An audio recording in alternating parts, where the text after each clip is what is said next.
his favor. Can you tell us anything about it? I don't think that's the right time to talk about that. But when I need the favor, I'm gonna come ask. We have to take a look at this possible main event for WrestleMania 40. Roman Reigns versus CM Punk is now getting thrown around and rumored about being that main event, maybe for night one, maybe for night two. What do you think? And I gotta believe that The Rock is kind of one of the big keys to all of this. So let's break it down.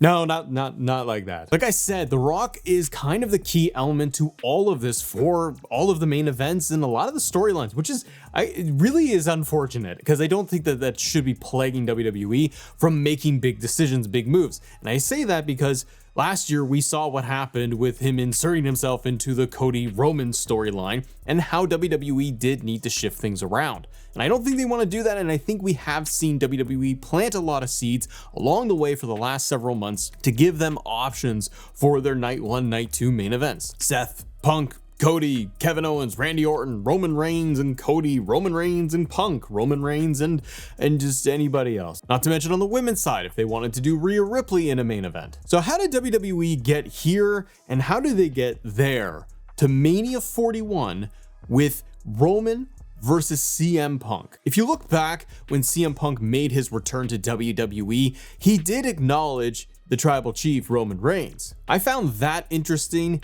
Also in that initial promo talking about Paul Heyman, how he was the wise man first for CM Punk. Was that all just a big long-term story plan? No, I don't think so. I think it was just Punk going and addressing like everybody that was around him or in WWE at the time. We then fast forward to the build to Survivor Series. CM Punk coming back to help out Paul Heyman as his favor to help the OG bloodline get a win over the new bloodline. Now CM Punk could make in character, he could make the argument that, hey, without me, you were gonna lose this whole War Games match. I'm the one who helped you. I saved you in the match as well. I pulled you off the table because we did see all of that tension and friction during Survivor Series, and we did get to see them actually align a little bit to kind of put their differences aside to get this job done.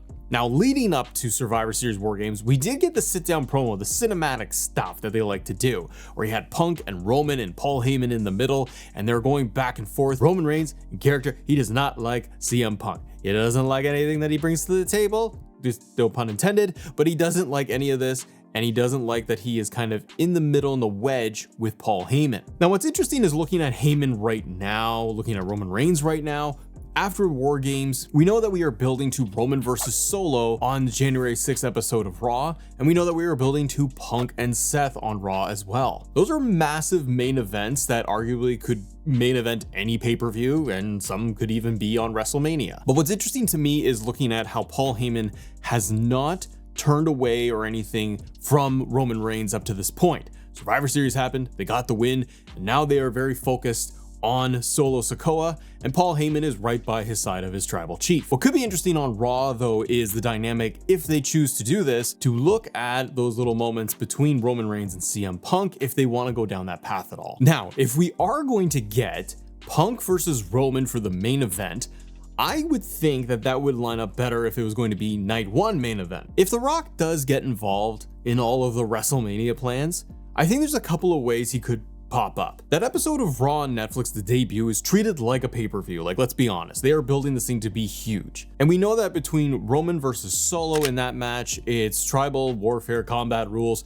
so none of the respective bloodline members are going to be there. But that doesn't include The Rock, obviously, because he's above bloodline. He's in bloodline, but he's part of the fam. But anyway, you know what I mean? It's The Rock. He does whatever he feels like. That's what I feel is kind of the X factor here, is that you could have Rock show up and get involved in that match, helping Solo get the win. But if they do that, then you're clearly setting up Roman Rock at 41. And then this Punk thing isn't gonna happen. And that's okay too, because Punk could go off and he could have a match against Seth Rollins for the world title, John Cena for the world title, or just a match against Cena at WrestleMania. But if we don't get The Rock on Raw, and he shows up later and graces us with his presence later on, what if it happened at the Royal Rumble? What if The Rock came out last at the Rumble, tosses out Roman Reigns, becomes the #1 contender? I know what you might be thinking. You're like, oh my gosh, no, please never do that. Don't ever do that. I hear you. But it is a possibility. If they want to tell this story, And what they could do is that Rock wins the Rumble and then he goes off to fight Cody Rhodes. We know that the build for Rock and Cody,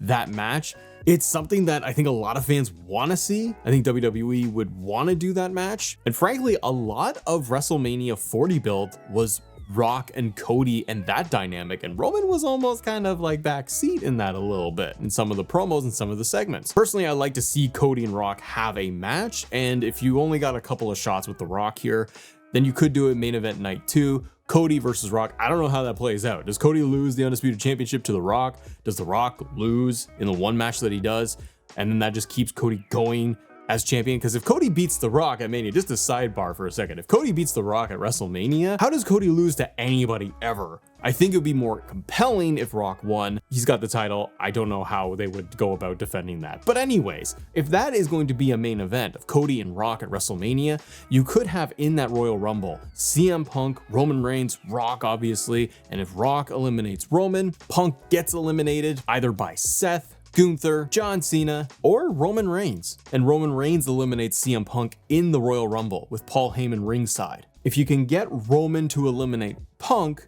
that can push CM Punk's motivation to go after Roman Reigns. And then, like I said, Rock can eliminate Roman. Everyone would think, oh, hey, it's going to be Roman getting the victory at the Royal Rumble and going off to WrestleMania. But if Rock comes out at 30 or 31 even and makes his own numbers up, it's a huge moment. The two of them in the ring, and then you can have that quick moment of Roman getting eliminated. So then I start wondering with all of this, okay, even if you do all of that, it's like, how do you get to WrestleMania 41, Punk and Roman main eventing, if Punk gets eliminated in the Royal Rumble? And we also assume this could tie into why Seth and Punk is getting pushed now, and that they don't see it for a WrestleMania main event match. They could, and it could still go that way, and they do a best of 3 series, and they're gonna roll this thing all the way to Mania and maybe get the world title involved at that point, thus making it an even bigger match. But if we've already seen it once on Raw and then they do it again and maybe a third time finishing it off at WrestleMania,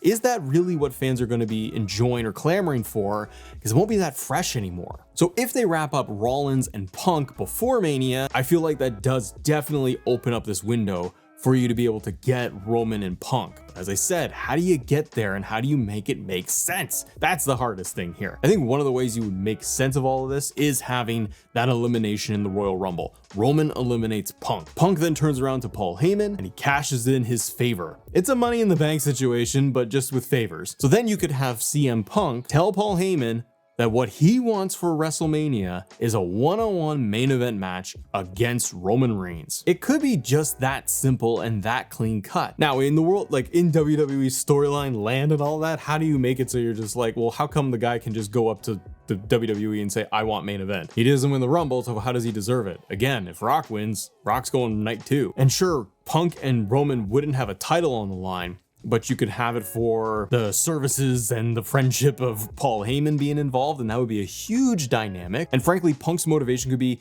you ruined my chances of going to headline WrestleMania to get the world title that I wanted. I'm not losing my chances of main eventing a WrestleMania, so the only way to get there is to challenge the biggest star, the guy who would be in any main event, Roman Reigns. Paul Heyman then feeling that he has to make this happen, that he has to do this. Roman doesn't want to. And then really from there, I feel like you're just setting up all the pieces in between of getting more and more tension build. You can have CM Punk screw Roman Reigns over. The promos and the segments between Heyman, Punk, and Roman, and the three of them back and forth, and where is Paul Heyman's allegiance with all of this?